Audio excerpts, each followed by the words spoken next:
বিসমিল্লাহির রহমানির রহিম।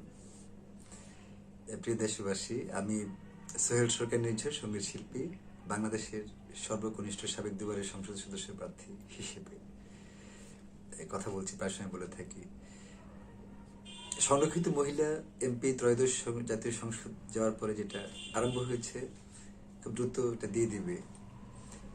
বিএনপি 35টা দিবে, জামাত ইসলাম 15টা। আসলে দুঃখজনক ঘটনা হচ্ছে যে এমপি হওয়ার মতো, সংসদে যাওয়ার মতো এমন যোগ্যতা সম্পন্ন নারী উদ্যোক্তা বা নারী নেত্রী ভালো খুঁজে পাওয়া যাচ্ছে না। ঘুরে ফিরে ওই যে পচা মানুষগুলোই, বৃদ্ধ মানুষগুলি তারা চলে আসছে। কিছু মহিলাদেরকে আমি পরামর্শ দিয়েছি যারা আমাকে চিনত, বা গত 17 বছর যাদেরকে আমি সাহায্য সহযোগিতা করেছি, যারা মহিলা দলে আছে, কেন্দ্রীয় বিএনপিতে বা জেলা ভিত্তিক, যে কোথায় যেতে হবে, কি করতে হবে, পরামর্শ দিয়েছি।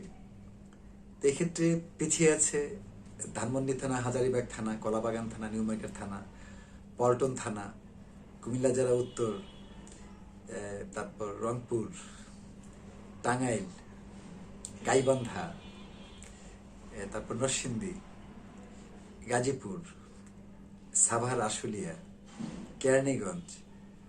ওখানে যোগ্যতা সম্পন্ন মানুষ একেবারেই নেতৃত্ব দিবে বা মহিলা মেম্বার হওয়ার উপযুক্ত এরকমও নাই। হাস্যকর ব্যাপার। তারপরেও কিছু মানুষ হয়ে যাবে, ইনশাল্লাহ হয়ে যাবে আর কি। কিছু মানুষ আমার কাছে আসছিল। গত 17 বছর স্বৈরাচারী খুনি হাসিনার আমলে এরকমই হয়েছিল।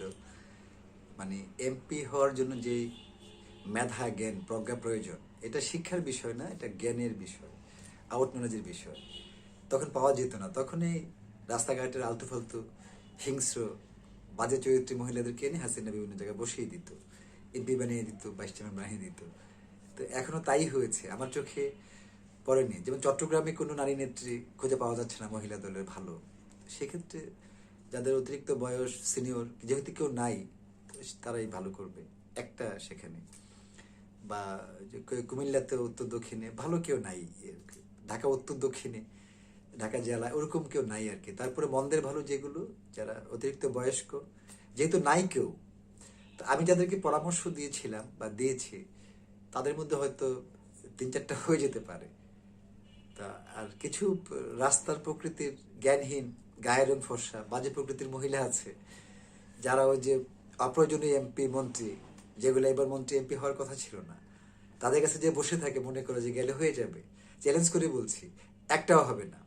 এটা দলের চেয়ারম্যান, বর্তমান প্রধানমন্ত্রী তারেক রহমান সাহেব যেটা ভালো মনে করেন, ওনার সামনে যদি কারোর সিবি যায়, বা তিনি যদি মনে করেন যে ওনার চোখে যে যোগ্য সেই হবে আর কি। কোনো মন্ত্রী, এমপি এইসব মানুষের কোনো সুপারিশে কাজ হবে না। কারণ মন্ত্রী, এমপি যারা হয়েছে, তারা কিভাবে হয়েছে এবার, এটা আমরা সবাই বাংলাদেশে জানি। তো এখানে তো যোগ্যতা সম্পন্ন পার্সন একেবারেই কম। তো কেমন যেন একটা বিষয় আর কি। তো আমার অনুসারে সারা বাংলাদেশে যারা বা সারা বিশ্বে যারা আগত যে নির্বাচনগুলো হবে, সিটি কর্পোরেশন নির্বাচন, মহিলা ভাইস চেয়ারম্যান, অবশ্যই আপনারা আগত সব নির্বাচনের জন্য প্রস্তুতি নিন, যেন আপনারা নির্বাচন করতে পারেন।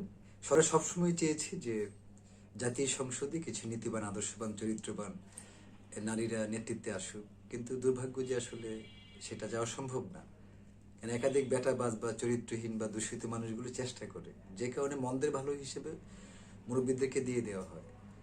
এনসিপি নামক একটা অপ্রয়োজনীয়, একটা বাজে মানসিকতার একটা দল গঠন হয়েছিল।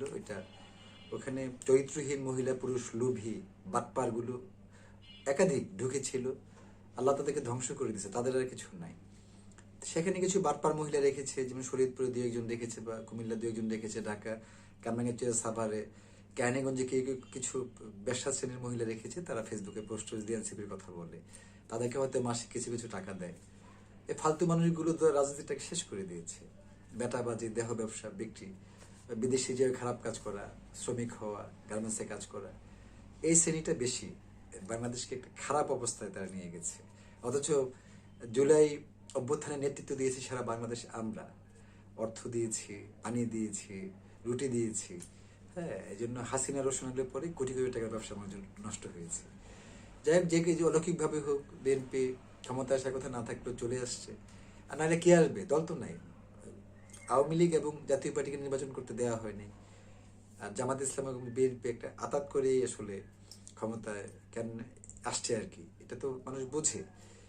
তো এই জন্য যে কোনো সময় যে কোনো নির্বাচনে আসলে তারা হেরে যাবে, তাদের তো ভালো কোনো ইয়ে নেই, উদ্দেশ্য নেই, ভালো কোনো লক্ষণ নাই।